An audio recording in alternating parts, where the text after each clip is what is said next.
Oh shit. Okay, Okay, this is what I listened to in May 2025. Started off the month strong with probably the worst album I listened to all month. Five Easy Hot Dogs by Mac DeMarco. Now, that's not an easy thing for me to say because I'm a big fan of Mac DeMarco. Three of his albums are in my top 10 favorites of all time, right? That's how much of a fan I am of this guy. I've made a whole album that's just rip-offs of Mac DeMarco. So when I say that this is one of the worst albums I've listened to, one of the most boring and forgettable, it pains me. It pains me, right? And it's not that I don't care for Mac DeMarco instrumentals. One Wayne G is my favorite of his albums, okay? But these ones just aren't cutting it. There's not enough sauce. There's not enough variability. It all really sounds like the same song. The standout tracks for me are Crescent City and Vancouver. Because they sound the most different, and I've been to Crescent City before, and it's a beautiful place, very gray. It smells like fish. All right, I give this album a 4 out of 10, and the three words I'd give to describe it are zen, repetitive, and forgettable. I will say my distaste is maybe a little personal. I've been a fan since 2020, and I've been looking forward to a new album for years. I thought it would be the next hit. He had leaked a bunch of songs that I really liked. I couldn't wait to hear them fully produced. Just for him to release none of them. And he canceled a tour that I bought a ticket for just to work on this album. So maybe it's personal. Maybe it's personal. Not against Mac, but against Five Easy Hot Dogs. I don't even fuck with hot dogs anymore. Album. It's called Somewhere City by the Oregon Angels. This one came out in 2019, but I didn't catch on to it till 2024 when I was scrubbing vomit out of a bathroom floor at an elementary school. I was a janitor there during the summer, and the song came on my Spotify daylist. I'm scrubbing vomit from the day before. It's about 8 in the morning. The song flies on, and I feel like Sasuke.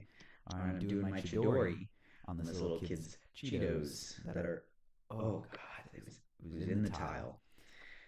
It was a lot of work. It took like an hour. Okay, I don't know what happened, but this album made me feel a lot better. Well, the song actually was the song in the title track, which is one of my favorites off the record. I sat on the album for about a year. I didn't listen to the whole thing because I thought it was a single that I was listening to, and there was vomit in the floor. But it came back in one of my playlists recently, so I decided to give it a listen. Second album of the month. Washed my mouth of Five Easy Hot Dogs. Hopped on the treadmill, went for a run, put this album on, and it was a fantastic decision. All right, the tracks in particular, 666 Flags, phenomenal. Escape Room and Skeleton Key are really great, but in particular, I want to single out the title track and Dr. Who's. Production is great, the guitars, and particularly that kick drum. You can hear the kick drum in almost every track, at least I could, my headphones, and I like a good kick drum, all right? That's left out a lot of these anime-style tracks, but it was great. Two American dudes making what I would call J-rock, and it was beautiful. I give this album an 8 out of 10, and the three words I use to describe it are anime, hype, and levitating. My highest recommendation for this one. It gave me a runner's high, which is rare. Usually only the Persona 3 soundtrack can do that. Speaking of things that other people can't do to me, Monster by Skillet is an awesome track. The guitars are great, okay? The drums are pounding. The lyrics make you feel like a demon, okay? Make me really feel like a monster. I remember going home after school every day, Mondays and Thursdays. I'd head over to my neighbor's house across the street, and we'd watch Monday Night Raw. We'd watch Thursday Night SmackDown, and we'd bust each other. We'd beat the crap out of each other, man, just watching Rey Mysterio fly across that arena. Then when we were done with that, when the nightly festivities were over, we'd hop on the PS3 and we'd play the games. Okay, and when we were making our characters, we were picking out exactly what tights we wanted our buff white dude to wear.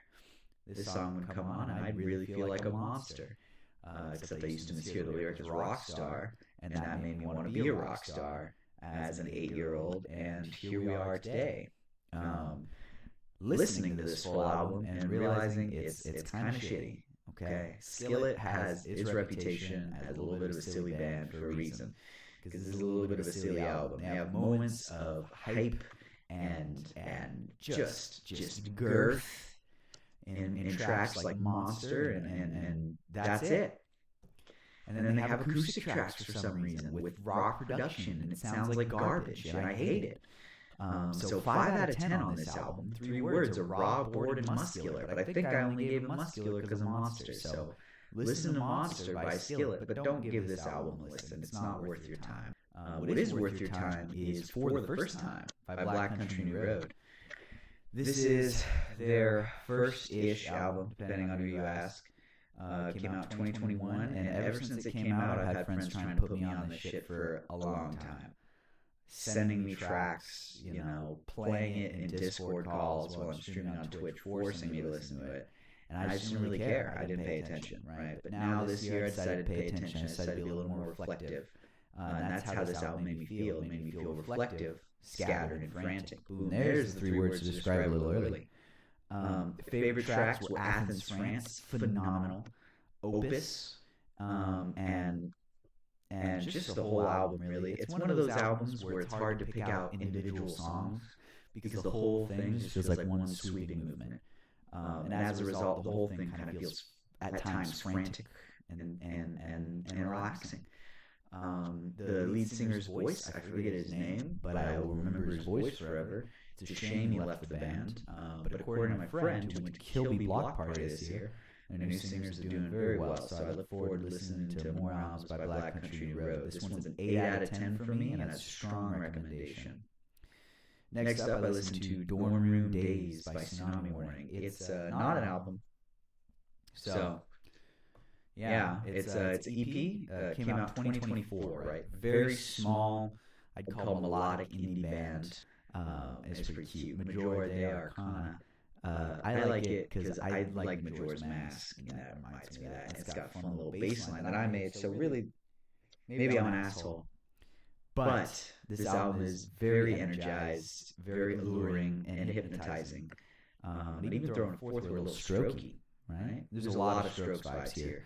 But the lead singer really brings it with the lyrics and the melodies, as well as just the energy, man. He brings it, dude. I once saw this guy at a show, someone mosh pit with a finger point. So these are ones to look out for. I'm mixing it, so I'm going to be biased. I won't review it. But they got an album coming out soon. Whenever I stop making this YouTube video and I get on making that album. So these are ones to watch, guys. Tsunami Warning. Give that EP a 7 out of 10. Give it a strong recommendation to go listen and go check them out. Anime Booty Jams by I'm Copav.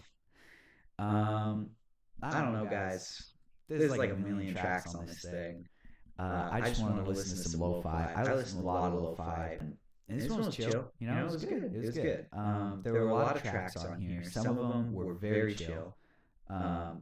Favorites were, in particular, Depressive Quality, Cigarettes and Coffee, and VHS and Chill.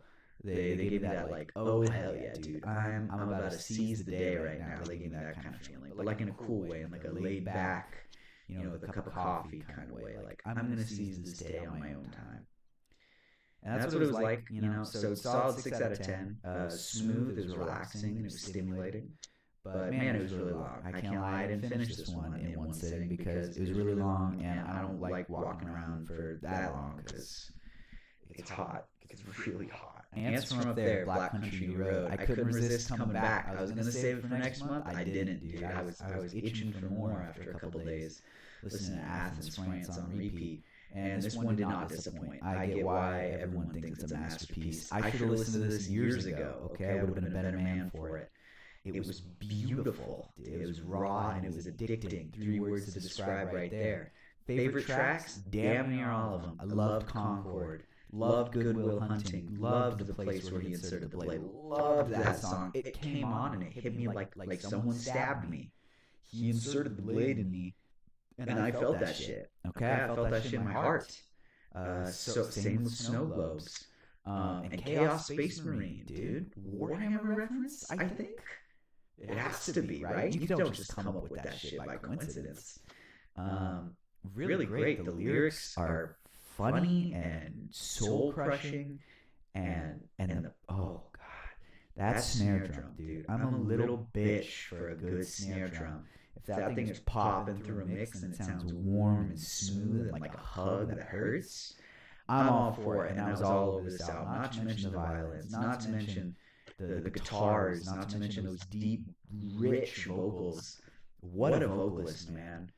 I don't really like the she had Billie Eilish style motif though. But a feeling, a strong feeling in my soul is giving this album a 10 out of 10. Okay, again, beautiful, raw, addicting, just a gorgeous, like, listen to it if you haven't already. If you've already listened to it, you're probably going to go listen to it again. If not, you should, because damn, what a thing. On Tempo by Clapper. This is a little bit of acid jazz, a little funky album. And it was okay. You know, I got a friend of mine is into this kind of music, so I pulled it up in lieu of listening to Wolfpack. I did listen to Wolfpack, but I did not write it down because I don't think I listened to the whole album.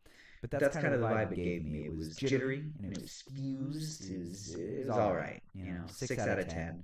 That kind of music just gets a little repetitive for me after a while. That's just personal. I would recommend it because it's really good musicianship happening all around, but just not quite my thing. But what is quite my thing is Room on Fire by the Strokes. All right, I was straight Strokesy. Those warm Julian Casablancas vocals. Oh God, it's so good. The lyrics are fun. They're thought-provoking. They create images in your head, which is why I like Somewhere City so much. If an album can make me imagine, I'm down for it all the way. That's exactly what this one did. It inspired me. It inspired me to not only write my own music, but to just get lost in a narrative, okay? And the narrative that is created on this album is really good. They're all so good songs, so good at songwriting, so good at production. Everything is so dry in this mix, and it sounds so good. It sounds like they're in the room with me. Okay, I was very pleased. Cozy, inspiring, nostalgic. 8.5 out of 10. I won't go so far as to give it a 9 because it just doesn't have that hitting power with the songs. Okay. You Talk Way Too Much, Reptilia, 1251, The End Has No End, The Way It Is. They're all phenomenal, but they're not phenomenal like some other things are phenomenal. So I'll just leave it at that. A little extra bonus tracks. I listened to The Sunken Cathedral, composed by Claude Debussy. Shit, man. That shit's beautiful. All right? I put that on midnight, sat in my living room, completely submerged in the dark, surround headphones, staring up at the ceiling, and that was a transcendental experience. I loved that. That was a great piece. I listened to it maybe 5 times in a row. Then after that, I listened to Six Peds EP 44, number 3, by another composer. Or no, I think it's still by Debussy. Am I stupid? Could be. No, it's not. It's by Aurelio Respighi. I'm going to get shit for that one. If I got any classical fans out there. But it was great. I love classical music that focuses more on space and less on movement. And that's exactly what it was. It created a soundscape in classical music, and that kind of fusion of styles. I just really love it. So I'd recommend Sunken Cathedral, Six Peds EP 44, number 3, and Eterno. Go check those out too. In addition to that, Let It Go by Peter Broderick. If any of you encountered that Morse Code album before on Spotify, this is just the guy, Peter Broderick, and the Let It Go is the name of that Morse Code song. Sorry to ruin the mystery for you, but that whole album's pretty good. Not as good as that song, though. It's got that mystery factor, okay? And then Lady Brown by Nujabes. I'm going on a Nujabes bender right now. Let me tell you, there's going to be a lot of Nujabes in what I listened to June. But so far, I just like it, you know? It's good. So listen to that track. It's good. It's all good. Everything on here is good. Everything on here I would listen to again, except for 5 Easy Hot Dogs and Skillet. I probably won't do that again. But, check it out, guys. Overall, what I listened to in May, 10 out of 10. I couldn't have enjoyed it more.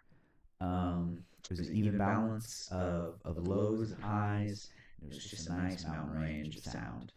I have linked below a playlist of all the songs that I liked from this month, and links to Tsunami Morning in particular, because I'm a bastard. I'm trying to self-promote. So I'll see you guys later in June.